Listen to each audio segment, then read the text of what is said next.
Hey, what's up, everybody? It's Moss Bresnahan shooting another video off the cuff on how to become the best version of yourself and how to feel like you are enough right now, right this second. So, before you start focusing on the feeling, which I've talked a lot about feelings, there's one very, very important step that I forgot to mention, and that is attention training. If you don't have a goal, if you don't have an intention, if you don't know exactly what you want your life to look like, then the feeling really isn't going to make any difference because you have to feel or you have to have a goal and you have to focus on that goal and you have to have a life that you want. So, and you only want to focus on that. Like, think about like this, like, okay, if I was exactly who I wanted to be right now, how would I be thinking? What sort of media would I gravitate towards? What sort of influences would I let into my life?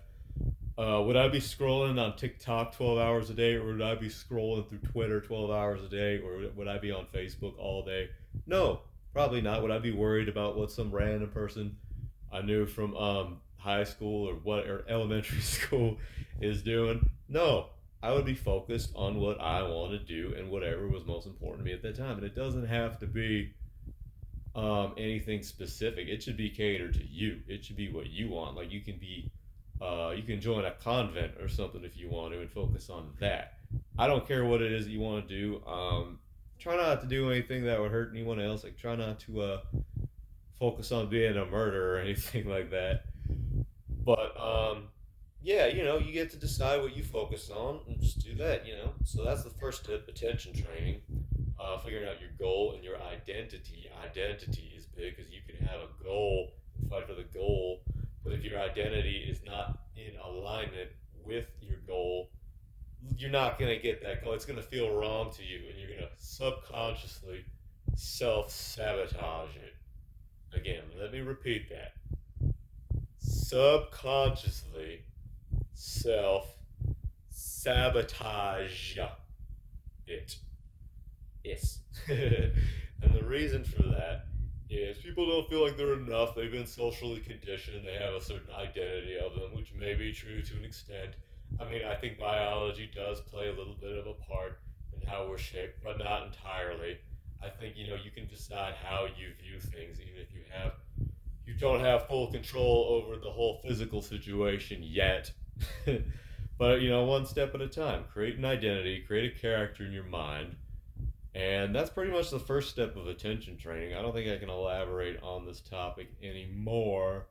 So I'm going to end this video by talking about feeling the feeling, which I've made many, many videos on, but I feel like it's important to mention again. I don't care.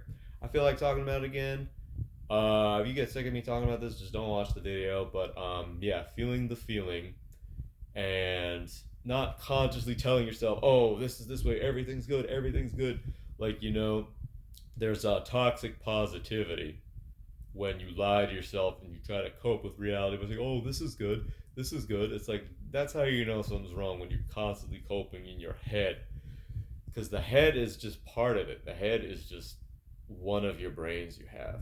The second brain is in the heart and the feeling, which sounds really esoteric and kind of like hippie like, but I mean there is some science to it, and scientists are finding out more and more that people who focus on the feeling tend to get more what they want when they feel like they are enough, when they feel like they have everything.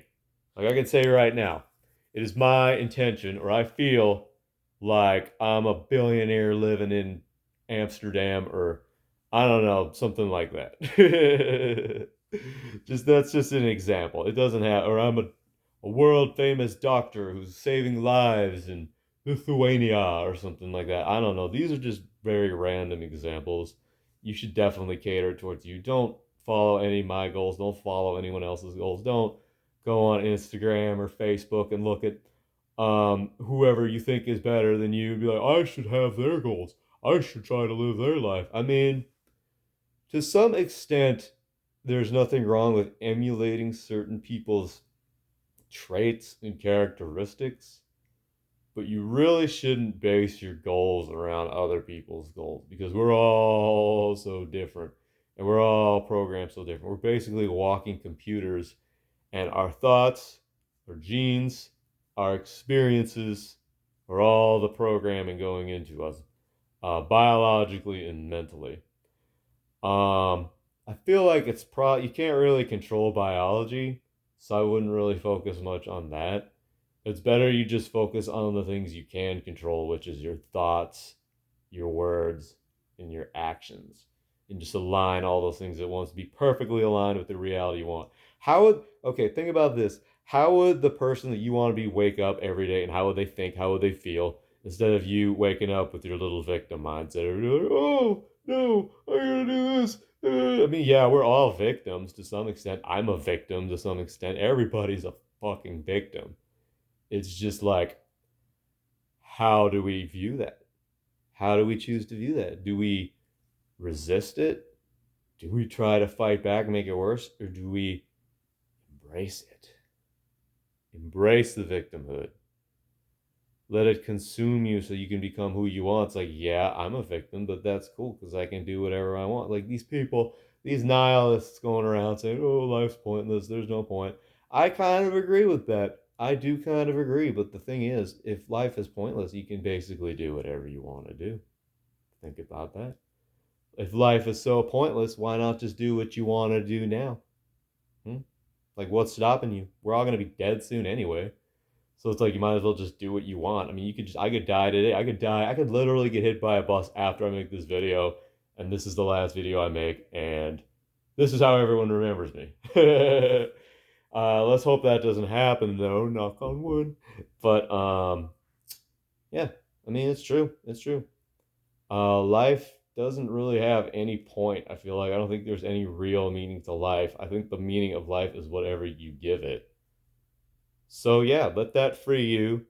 And for indecisive people, they're going to probably freak out and panic because they want to have some structure in their lives. Well, make your own structure then. Quit being so lazy and undisciplined and then wonder why nothing ever goes your way. It's your fault. It's your fault. I mean, not everything is your fault in life. Your reaction is your fault. Your response is your fault. You can't fix your genetics, and you can't fix, well, sometimes you can fix your environment. But that's besides the point. The point is you should just focus on how you respond to things, how you decide to view yourself. What is your identity? How would the person that you really, really want to be? And if you don't know what that is, I would definitely take time to meditate on that or get out into nature, quit getting distracted. Because how are you going to know yourself and how are you going to know what you want if you're constantly online, constantly on social media all day, just scrolling through what this one guy in high school ate for breakfast or something. Like, I don't give a shit about that. I'm not gonna go on Facebook and scroll through and see how somebody's car isn't working or something. Like, I don't care. I don't care.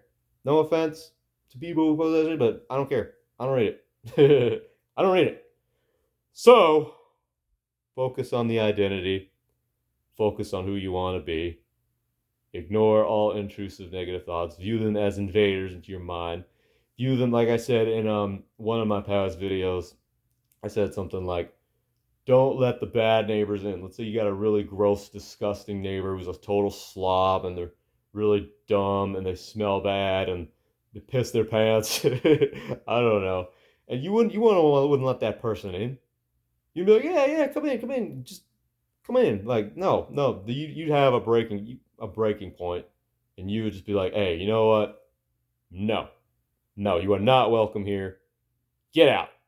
And that's how you got to view these thoughts, as unwelcome invaders, for like alien thoughts that are just not welcome into your mind. So guard the gates of it. Done.